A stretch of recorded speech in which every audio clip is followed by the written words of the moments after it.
to go ahead and start sharing my screen here with you. And we will start in with our trivia questions. So we are not going to be taking score. And what I'd like you to do is, as I read the questions, you can read through them. I'll also read through them. And then we'll try to figure out what the answer is. And like I said, there's 25 questions. So here's the question that I've been teasing a lot of you with. How is Bruce Springsteen connected with Northern Light Sunday School? A Sunday school teacher used songs from the album Swallowed Up by the Whale to teach Old Testament lessons.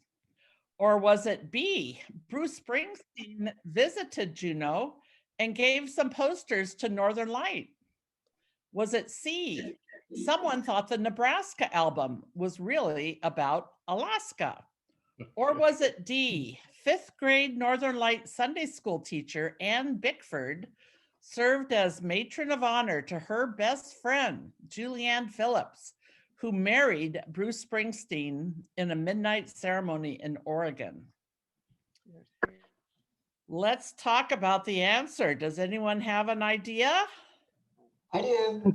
I'm guessing D. Okay, we think it's D, and that is the answer. 5th grade Northern Light Sunday school teacher Ann Bickford served as matron of honor to her best friend, Julianne Phillips, who married Bruce Springsteen in a midnight ceremony in Oregon. She was teaching 5th grade Sunday school, and we had Margaret Pugh on this trivia a while back, and she said that her daughter Beth was in that 5th grade Sunday school class. So everyone was pretty darn excited that Anne was going to be going off to be the maid of honor. How many of you were around when that was happening and remember that? What year was it? It would have been in 85, 86. Well, I was around, but I don't remember it. Yeah, I remember it because Ann Bickford and I were both pregnant at the same time. Her son and my son were both born about the same time. And Ann had gotten married, and her friend Julianne, it was kind of a quick decision to get married to Bruce Springsteen, and she didn't have a wedding dress. So Ann provided her own wedding dress. So what you see there in the pictures of the wedding is Ann's wedding dress. Are they married? No, it just lasted about 3 years. Oh, okay. But it's still a good story anyway. Great story. It's the only connection we've got to Bruce Springsteen. So I thought the answer to A provided some opportunity for Sunday school. yeah. I know I wasn't quick enough. Okay, we've got another question here. I think a lot of you will know the answers. Which state officials have not been members of Northern Light? I'll just read through these real quick, and then you can tell me if you see the odd name out. So Jay Hammond, Fran Ulmer, Andy Story, Mike Miller, Bill Hudson, Jim Duncan, John Pugh, Margaret Pugh, Myra Munson, or Donna Arduin? Jay. Yeah. Arduin. Jay. Okay, you are right. Donna Arduin has never attended Northern Light. But in addition to that list, Governors Bill Sheffield and Bill Walker have visited Northern Light, and all the other names, the governors, lieutenant governors, state senators, state representatives, and commissioners, including our own Myra Munson, who's on the call right now, have all been members of Northern Light. Even Jay Hammond was an active member.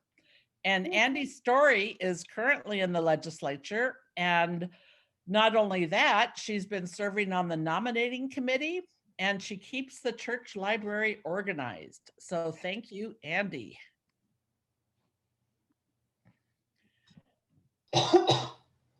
Okay, question number 3. Which pastor became John the Baptist and stayed in character character for the entire service, frightening some in the congregation when they saw his ragged clothing and observed him stumbling down the aisle with a cane. Had he just had a was this Lou Rooker? Was it Greg Lindsay? Was it Phil Campbell? Or was it Jesse Perry? I guess Lou Rooker. I I remember the incident completely. I don't Do you remember. remember? Maybe Phil Campbell, maybe. I think it was Phil I think Campbell. it would be Phil. Yeah, I think it was Yeah. too. He did it more than once. So Phil the Campbell. first Campbell? time he Is that did the it though, he everyone, about half the people in the congregation were very concerned that something had happened to him. So let's see what the answer is. The answer is Phil Campbell. Right. And I he stayed in character the whole service, and he looked something like what you're seeing there in that picture. He, and he had a cane, and he was kind of, stumbling down the aisle like something had happened to him. So a lot of people were very concerned about what had happened to Phil. But he was just fine. He was just acting. It was pretty So, amazing. Jane, before you go Yes. on, In Colorado. Dan is trying to enter and I keep hitting admit and then it bounces, it comes up again. Yeah, I know. I don't know what we can do about that. Okay, Yeah, I'm having the same experience. So, okay. Who is it? Jan, Jan is trying to get into but she's not able to get in. So, Oh, too bad. Mhm. okay, we'll go on to question number 4. The Northern Light 25th anniversary celebration dinner in 1999, and thank you, Margaret and Ellen, for helping me figure this out, was not held at the church. Where was it held? Was it held at the Yacht Club, the Baranoff Hotel, the top of the tram, or at the Methodist camp? Just guessing, Methodist camp. yeah, me too. That's too. Oh, top of the tram. The answer is it was at the top of the tram. Oh, And Mary Becker, do you see that picture of you in there? You and Jim? Oh, I've seen that picture before. Yeah. So And I you were love there. it. That's beautiful of you, Margaret. You're looking okay too, Ellen. Now- This is actually the top of the tram, the very top picture. Yeah. But then after that, this group of us went and had dessert at the Gold Belt Hotel. So the bottom pictures of the Gold Belt. Oh, cool. Oh, I see that. Those were the cool kids that were going to the after party. Well, apparently they didn't give us dessert at the dinner, so we had to go get dessert. I don't know why Jan's having trouble getting in, but I'm just going to continue here. Yeah, me too. Okay, here's another question, number 5. And this is, I'm not going to say anything more. 1 year, around the end of October, a member of our congregation dyed his hair black, shaved his beard, and presented himself as an absolutely unrecognizable person. He really likes Halloween, while serving as a greeter. No one recognized him. Who was he? Was it Bruce Morley, Jim Alter, John Pugh, or Pat Gorman? oh, I'm just gonna guess Pat Gorman. I have no idea. who had a beard? I think I'll could've say been Jim Bruce Alter, Morley. maybe? Well, Jim has a beard, but I can't imagine him shaving it for any purpose. Yeah. I think it was Bruce Morley. So do I. Well, I remember He this made it one. in. Let's see who it is. John Pugh. Oh my Oh goodness. my gosh. I I wouldn't didn't have guessed remember it. that he ever had a beard. Well, look at the picture in the middle of the man Oh, with there the it is. sunglasses. Yep. That's John Pugh.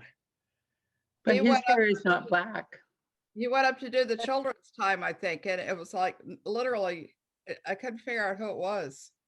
He was also the greeter, and I remember going up to greet and shake his hands, and I'm thinking, who the heck is serving as the greeter? And no almost one looks could like- tell me that. He almost looks like Elton John. Yeah. Yeah, because yeah. I don't think who that was. Who he looked like. They would have a costume at the university, a costume party. And so he really goes all out every year for Halloween, but this was the biggest deal because he dyed his hair, dark brown, and he shaved his beard, and he just looked amazing. No one could tell that it was John Pugh. So Myra, that's the one that you were asking me about. You said you wanted to know about the John Pugh question. So this Yeah. is the one. Okay. For what event did a live horse come to Northern Light? Was it for King Island Christmas? John Wesley, a man from Aldersgate? A mudrooms story on horseback riding? Or was it the Juneau Youth Choir concert on the Wild West? Probably a mudroom story. That sounds like the kinds of things they do. I don't know though. Wasn't they? I've been to them. Hmm. Any other ideas? I'd say D. You think? Youth choir. Yeah. Choir, mudrooms? Probably not King Island Christmas because there's no horses. If it was a reindeer, maybe, but It was John Wesley, a man from Aldersgate. Oh. And we had a one-man show. It was a man that goes around the country giving a one-man show. And I helped organize it. I had seen him perform at a different location. So I brought him up to Juneau and he asked me, can you come up with a horse? And I thought, what, a horse? And then I think I found out that the Morleys, Bruce and they had a horse, Bruce and Judy Morley. So they brought their horse over to the church and we tied it up to the sign there in front. And somewhere I have a picture of Jason when he's about 2 or 3 years old, standing next to the horse. So that was that story. Wow. Question number 7. Which PK, preacher's kid, who went to school in Juneau, has gone on to have an international career as a multidisciplinary artist and performer, winning an unrestricted prize of $50,000 as the 2019 United States Artist Fellow, sometimes hangs out with Leonardo DiCaprio? Is that Cindy Tyndall, Allison Warden, TJ Rooker, or Sean Lindsay? Hmm. I'm gonna guess Sean Lindsay. Allison Warden, for Allison. sure. I mean, that's who I think. Okay, Mhm. the answer is Sure. Allison Warden. Oh, Hey, good times. And there's a picture of her with her mother, Marianne Warden, who just passed away this past year. And if you Google Allison Warden, notice that Allison is spelled with 2 L's. So Allison Warden, that actually is her webpage, AllisonWarden.com. She is an internationally recognized performance artist. Before COVID, she was performing all over the world. She was performing in Europe and just over everywhere. So, and she actually won that $50,000 prize. And she does indeed hang out with Leonardo DiCaprio. And she went to high school right here in Juneau. Cool. Which pastor took vacation days to participate in a dangerous one-day halibut derby-style commercial fishery opening? Was it Lou Rooker, Jesse Perry, Greg Lindsay, or Phil Campbell? Okay. Feels like Lou. Lou. I guess it'd be Lou. guessing Lou Rooker. Yep. And the think it's answer is Jesse. Lou Rooker. Ah, yes. Why was it a dangerous? Well, do event? you remember back in those days, the halibut fishery had so many participants in it that they shrunk the season down to 1 or 2 days, and that was it. If a boat, they would say, you know, this is the date, and then all of the boats would have to go out fishing on that one day, and then that would be the only day that there would be halibut fishing. And that when Jay and I moved here in 1985, Jay worked for National Marine Fisheries Service, and his job was to rationalize the halibut fishery. And so over the years, Jay worked on coming up with the IFQ program, Individual Fishery Quota Program for halibut fisheries, where they gave quota share to the halibut fishermen, and then they could decide when they wanted to go out. They didn't all have to go out on the same day if it was a very dangerous day to go fishing. So that's why now we have a lot more fresh halibut available. Back in those days, when Lou was out fishing, we'd have 1 or maybe 2 days when we could have fresh halibut. And we still have a halibut feed sponsored by KTO.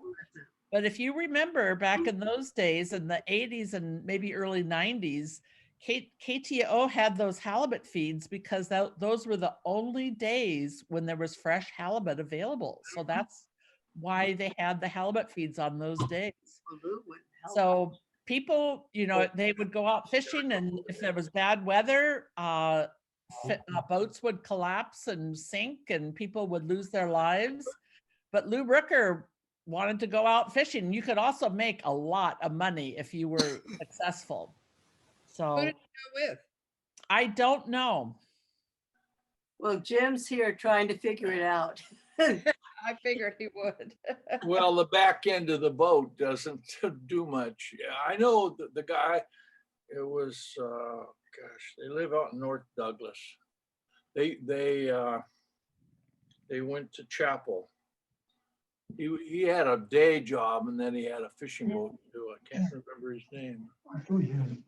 So Jim, you remember when Lou would take days off to go do that? Yeah, he fished with me a couple A times. little bit of a beard there. Yep. Yeah. Hey, he looks mean, that Lou right there. Yeah. Well, we're lucky, just lucky he didn't lose his life, and you too, Jim, when you're out fishing in those terrible conditions. Well, they weren't always terrible. No, but they had the potential, so. Yeah. Okay, Halibut used to be so much more expensive than salmon. yeah. Which group has not used our church? Congregation Sukkot Shalom, Holy Trinity Episcopal Church, the Baha'i community, or the Korean church? I would say C. Okay, yeah. I don't remember the Baha'i using it, but I don't know. That is correct. I do not remember the Baha'i community. But they're not that open actually, usually. yeah. But the Jewish community used our church for many years for their Saturday services. Holy Trinity used our church after their church burned down, especially on Wednesday nights. They came and had Wednesday night dinner with us. And the Korean church had a service at 1 o'clock after our 11 o'clock service for many years. I remember that. Okay, some of you might remember this Sunday. What did Phil Campbell do when he was stuck in Sitka for Communion Sunday? Did A, he gave up, canceled church, and told everyone to go home? B, since he had a sermon prepared, he gave it to the youth sports team, which was also stuck in Sitka. Or C, he caught the ferry to Juneau and arrived 10 minutes before church was to begin. Or D, he called in from the Sitka terminal, gave his sermon, blessed the elements, and we had communion as usual. D, Which What was one? that? D. D. He gave this, he called in. And if I recall his comments correctly about it, He gave the sermon to the youth team too, because they could Yes, hear everything yes, I going on. remember. Yes. Yes, indeed. I was there. Some of you might have been there. There. He was stuck in Sitka. There was a youth team there. He did give the sermon to the youth team, but he was able to call in and give us the sermon and to bless the elements. And we had communion while Phil was in Sitka. What a Yeah. beautiful picture. That's My cool. goodness. Mm. Yeah. Which training has not been held at Northern Light? Planned Parenthood sexuality class for parents and children, hot yoga, nonviolent communications, or restorative justice? What's hot yoga? I don't know. Yoga. Hot yoga. Hot yoga. Now we have had regular yoga apparently, but we haven't had hot yoga.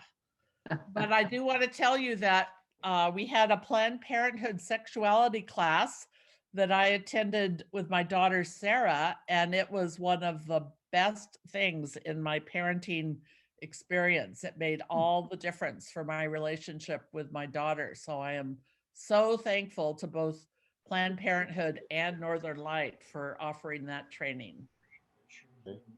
You think they'll do that again? If there's a demand from the parents. Okay. Okay. What was the name of our softball team? Playing while praying, the Northern Lightweights, God's Hitters, or Christian Crunch? B. It was Northern Lightweights, if I remember. Northern Lightweights. I remember playing in the rain and Jan Blankenship trying to run from first to second and falling down and crawling through the mud to get to second base. I'm glad Jan got into to our Zoom here, so. Yeah. Well, we're recording this so we can let her listen to it later. She got in. Oh, she got in. Okay, Yeah. great. Do you remember that, Jan? She's on mute. Okay. So Jane, Uh-huh. Jim remembered, as I knew he would eventually, the boat was Mark Fitzgerald's dad's boat. They live in Douglas, and they're the ones who have Annie, who is our wheelchair girl, who's a delightful girl. I had her in the 6th grade, so I know how delightful she is. Anyway, Mark Fitzgerald's dad, that's his boat. Okay, that's the one that Lou Rooker went out on, huh? One, yeah, that we went on. Well, good. Thank you for remembering that, Jim. You all need to know that, of course. That's really Yeah. important information. Who's the lady in the picture? It's this I just pulled off the internet. That is not one of our, we might have had some people that looked like that, but I think we were mostly younger when we were doing the Northern Lightweights.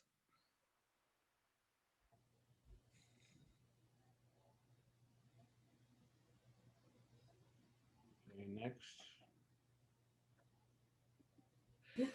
Okay, here's the other question I've been teasing you with here. What live animal was rescued from the bottom of the elevator shaft after it was missing for 6 months when the first elevator was installed? Was it a pine siskin, a shrew, a very nervous cat, or was it a corn snake named Corky? Cat. Yeah. Corn snake. Oh, it could either be a cat or a corn snake. And the answer is a corn snake named Corky. Wow. Now, this was a corn snake that the preschool had.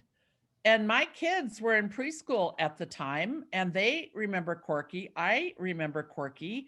And they had Corky in a little aquarium for a snake, and it got out. Yeah. And it was gone. And we just assumed that the snake had gone off somewhere and died, because we all know that snakes don't live in Alaska. So when we were putting in the very first elevator, they dug out an elevator shaft and the workers looked down and there, lo and behold, was a snake. So they picked up the snake and brought it to Pam in the front office, and she put it in a box and it got loose again. And so they thought, oh no, we've got another loose snake, you know? And then Laura Dugan at the time was working in the office from time to time. So she went to go do some Xeroxing. She lifted up the lid for the glass on the Xerox machine, and there was a snake on the glass. And Laura just screamed bloody murder and ran out of the office, because you certainly don't expect to see a snake in Juneau. And Pam picked up the snake again, put it back in its box, took it down to preschool, and it continued to live in preschool for a few more years. Linda Torgeson, I checked with Linda Torgeson to make sure I had all these details right. She was the preschool teacher. Linda Torgeson said that when she left to go teach at the charter school, and so Linda took Corky with her for about 5 or so years to teach at the charter school. She was teaching kindergarten, and then Linda retired and she took the snake home with her, and then she had Corky at home with her for a few more years, and then Corky finally died. So Corky had quite a long life and is associated with Northern Light Church. And I think that is a great story. Did anyone know that story? No. No.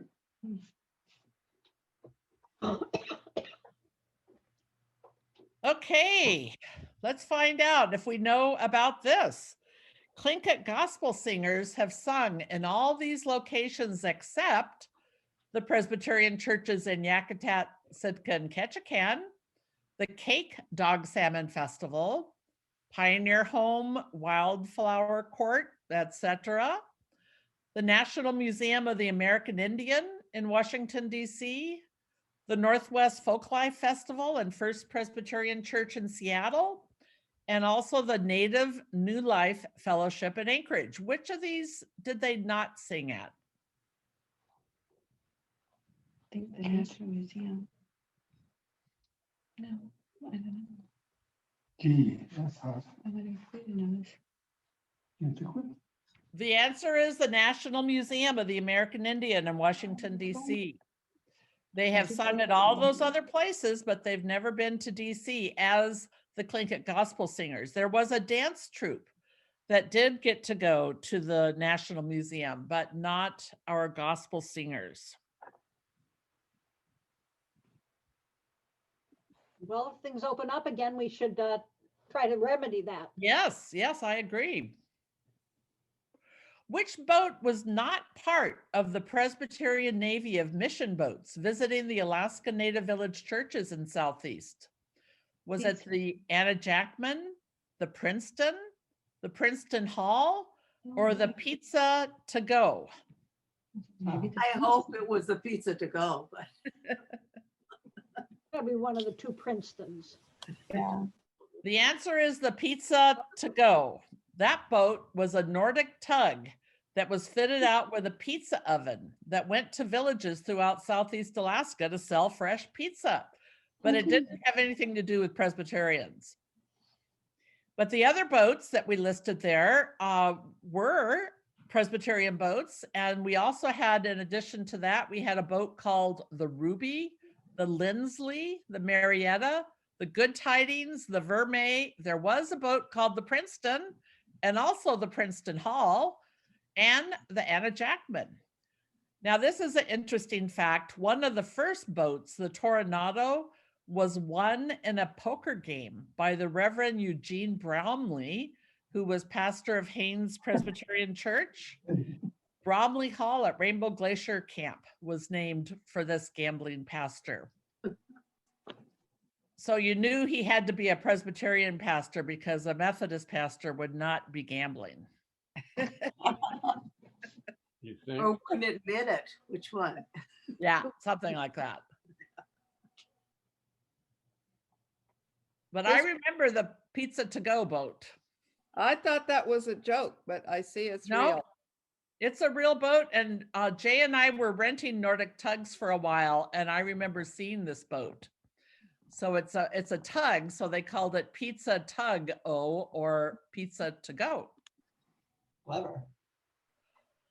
Okay. Which of the following was not a choir director at Northern Light? So I'll read these off for you. Sally Smith, Missouri Smythe, Bernie Hendricks, J. Allen McKinnon, John Palms, Nancy Norman, and Pat Bellick. Who did not direct choir? I don't know Missouri Smythe. I don't either. That's not a name I know. Bernie Hendricks? I I guess. don't know Pat Bellick either.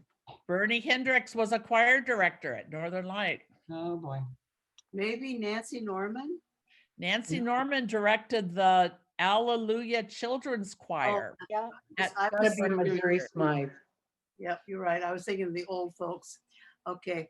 Missouri Smythe directed the Alaska Youth Choir, Oh, but she did not Correct. direct anything at Northern Light. However, she now is the pianist at Aldersgate Methodist Church in the Valley.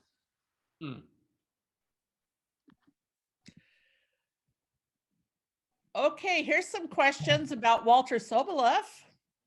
I'll read through these and you can tell me which one is not true. A church committee was debating at length what color to paint the church siding. I think I might have gotten this one from Jim. Walter left the meeting, dipped his paintbrush in one of the cans of sample paint, and started painting the siding.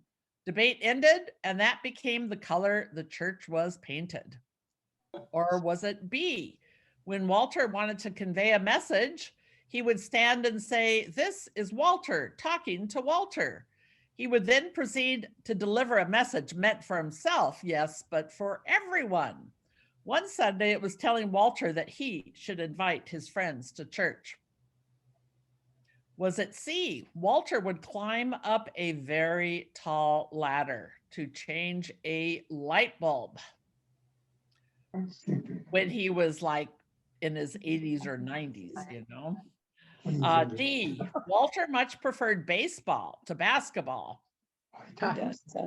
Or Walter wrote personal notes to many in the congregation, which is not true. D. All right, you guys have got that right. He was a big basketball fan. In fact, he helped organize the gold medal basketball tournament. And all the rest of those are true. Some of you will remember him climbing up to change those light bulbs and giving us all heart attacks. But what item from Memorial Church is still used at Northern Light United Church? Is it a communion table, an old leather chair, the large bell at the entrance of the church, or a rocking chair? All of the above. A. Well, I don't know about all of the above, but A is but I probably- do know that that A is the answer I was looking for here. The bell actually comes from the First Methodist Church. So, but the communion table definitely came from Juneau Memorial Presbyterian Church. And it was built in 1944 by Sheldon Jackson High School students and brought to Juneau on the Anna Jackman mission boat. And in 1962, when the Memorial Church was closed, it came to Northern Light Presbyterian Church. And it has a little plaque here on the side that KJ Metcalf refinished the table one time and got that plaque for it. So make sure you notice that next time we're ever in church. I learned from Phil that the pulpit also came from the Memorial Church, but there's no knowledge about where the pulpit may be now. Okay, good. Lillian, let's work on that. I'd love to know more about that and see if we could find it. That's great to know. Which groups have not used the church for sleeping overnight? Family Promise, Wrangell Native Dancers for Celebration, the Seattle Seahawks when stuck in Juneau, or Metlakatla Campers to and from Rainbow Glacier Camp? The Seahawks. Seahawks. I don't know that the Seahawks have ever been in Juneau, and they certainly have not spent the night at the church. But all the others have. Which Northern Light member used the commercial kitchen to start their business selling homemade sherbet and ice cream? And Jim, this might be one that you won't know, Jim McCown, because they left town. Was it Teresa Rocky, J.B. Blankenship, Mark Wheeler, or Jim Alter? Mark Wheeler. Wheeler. Mark That's Wheeler. right. Mark Wheeler started his business at Northern Light Church, and he perfected his recipe for rainbow sherbet and then opened up Copa. And he is a member of our church. Which of these members were not married at Northern Light? Jane Ginter and Bob Coghill, Bob and Christy Peel, George Partlow and Linda McCarger, Christy Becker and Greg Germain. Jane Ginter and B. Bob Coghill. Bob and Christy. Okay, we have people on the call that know that Christy and Greg were married there. So, Yes. right? Yeah. But someone It was said you Bob. and Bob. Yeah. Well, what about Bob and Christy Peel? I don't think they were. Yeah, married. I'm Jane. guessing Yeah, no. yeah, Bob and that's Christy. right. Jane Jane Ginter and and Bob Bob. Coghill. Jane. Okay, you are right. Oh. Jane Ginter and Bob Coghill got married at Holy Trinity. Oh. But I have to tell you about Bob and Christy Peel. They've just been members of the church for a few months now, right? But they actually got married at Northern Light on Christmas Eve 30 years ago. And they have just recently started coming back to church, but they were married at Northern Light. And George and Linda were married at Northern Light. I didn't know that. Now, Lillian and Steve, Yes, you were, where were you married? we were married in England, and then we had a renewal of wedding vows at the A&B Hall. Okay. But it was a wooden structure. What was that? That was before they built the new building. It was when it was the old wooden structure. Oh, A and B. A&B Okay. Hall, okay. And Danny Plotnick officiated. We had a Jewish gentleman. He was the father of a good friend of ours. Oh, wow. Good. Okay. And Chuck and I were married there 48 years ago. At Northern Light Church? Yes. Well, see, I did not know that. Wow, that's good to know, Jan. Excellent. Okay, what native foods have not been served at a Northern Light potluck? Herring eggs on hemlock, smoked cockles, seal meat in oil, or bowhead whale? Bowhead whale. I don't think the whale has, but That's correct. Unless Marianne Warden brought down some bowhead whale with her one time, I don't know. But the rest of it, I do remember having at potlucks at Northern Light Church. I don't know what kind of whale meat was served at the Funter Bay group Oh. that came there, but there was muktuk. Was there? Okay. Yeah. I thought that, I just kind of guessed this one here because I know I had herring eggs, smoked cockles, and seal meat, but I thought, well, maybe we haven't had bowhead whale, but we may have had some sort of whale. But thank you Yes. for bringing that I up. remember Mary Ann serving muktuk one time. Yep. Okay. Well, this one I'm maybe D is not the correct answer. Okay, what was the camel incident during the Northern Light Christmas pageant one year? The youth group dressed the camels up with sunglasses, earbuds, and radios. While turning around in front of the church, one of the camels knocked some poinsettias over. A youth wanted to be a camel but didn't have long enough legs, and the camel's tail kept dragging. Or an adult in the camel outfit took a fall in the church aisle and had to be helped up.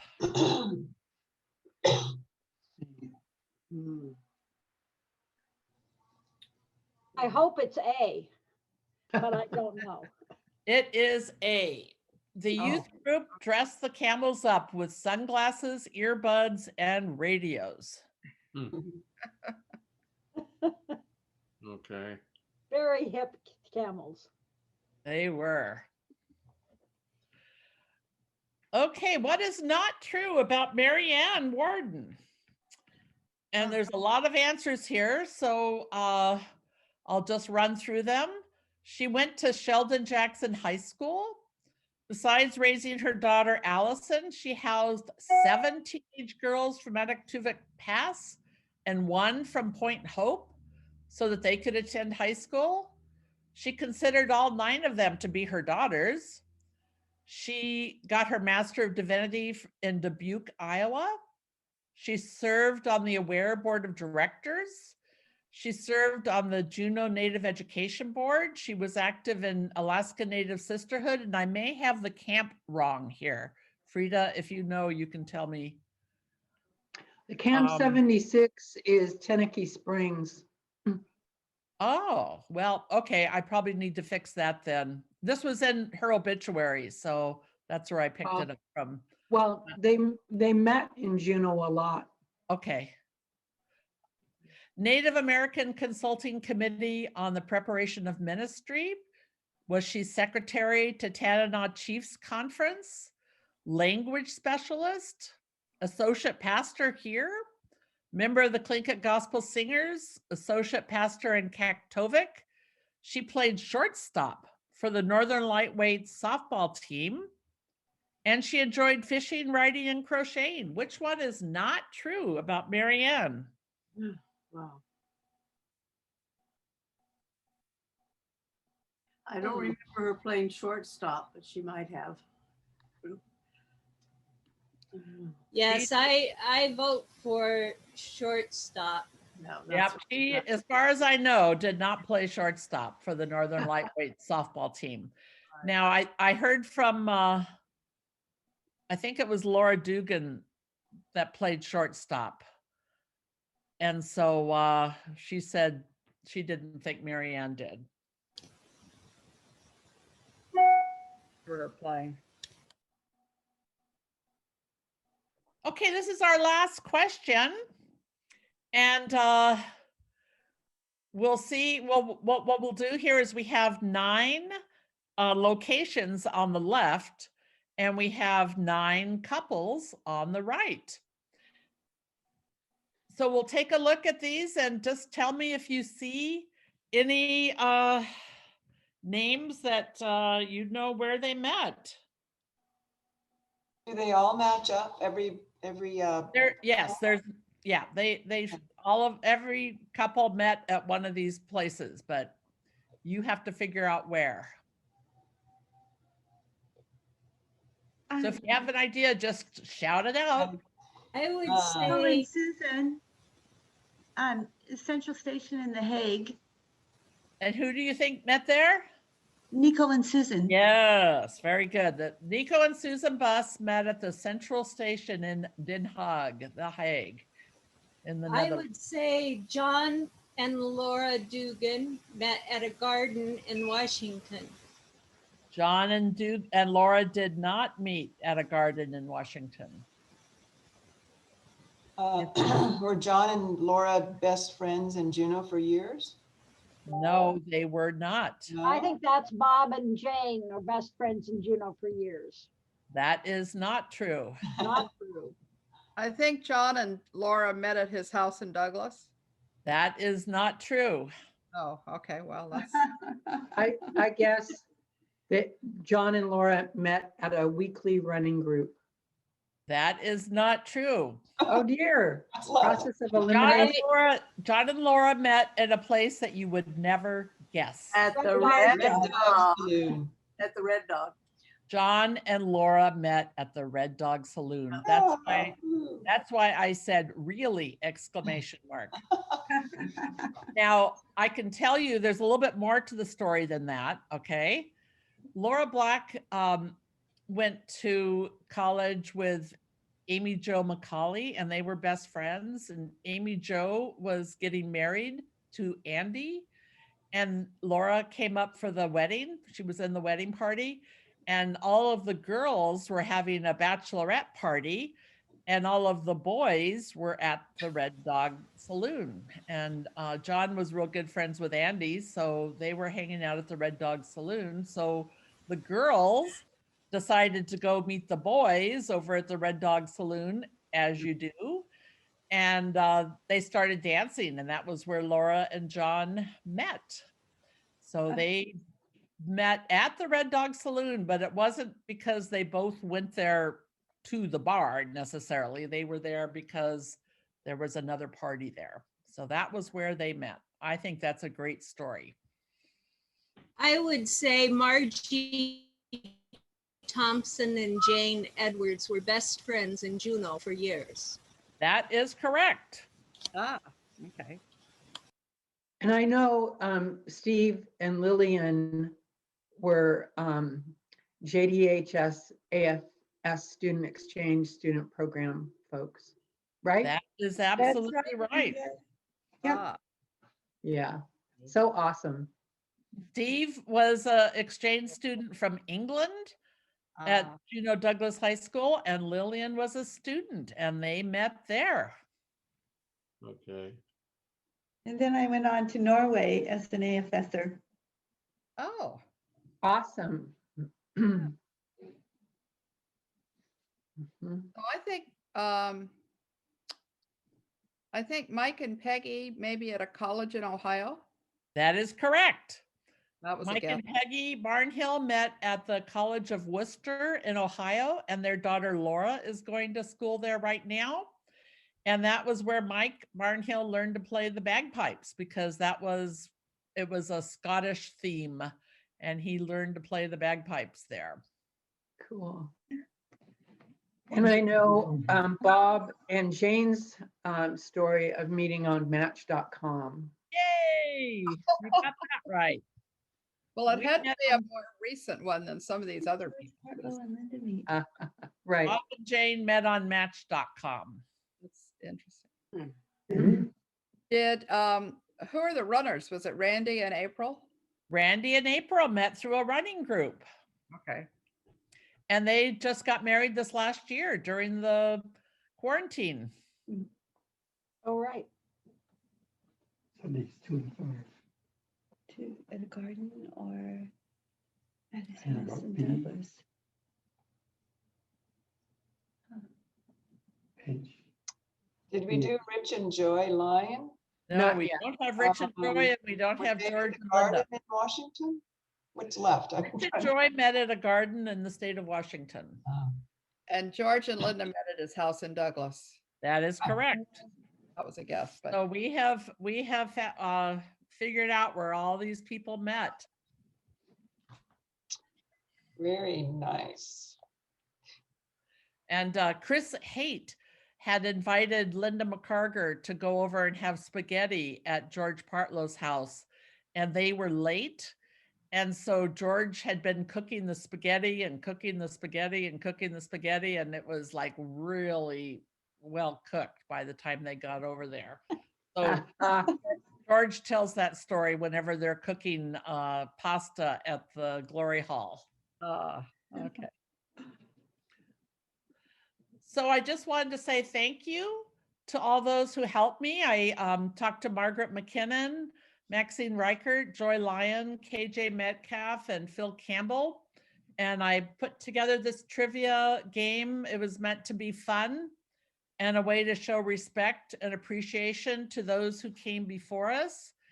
And I apologize for any inaccuracies or any omissions. And so please let me know if you see any errors, problems, or objections with any of these questions and answers. So it's That just was excellent. This was very fun. Thank you, Very Jane. nice. so how many? Thank you. Thank you. Very fun. Jim McCown, did you know any of the answers? Every one of them. So Jim, you have to think of a trivia question for the next time. Thank you, For Mark. over there. I mean, thank you, Jane, for all of your work. It And was a Margaret lot for of your fun. input. And we've just had so many people come on and listen to it. And we've had, like I said, some people have actually come on several times. And we're just so appreciative. And I am so happy that you all came on today. And I was just trying to think of a way that we could get together on Zoom and have some fun without just sitting around saying, so what did you do this week? So hopefully you learned some good things about the church. And it was just wonderful spending some time with you. I miss you all. And we look forward to a time when we can actually be together again. In your last text, did you say this was going to be the last trivia? This is the last one of this round of these 25, because we're starting, today is Mardi Gras, Shrove Tuesday, tomorrow's Ash Wednesday, and I decided not to be playing games during Lent. But after Lent, I'm already starting to think of round 2. So that's what I was thinking of at 3:30 in the morning. I wrote down a new question, but if you have any ideas of other questions, I would happy to, put them together. Maybe after Easter, we can do it again, but it's just been so much fun to see you all, and I just appreciate it all. I'm going to go ahead and stop the recording now.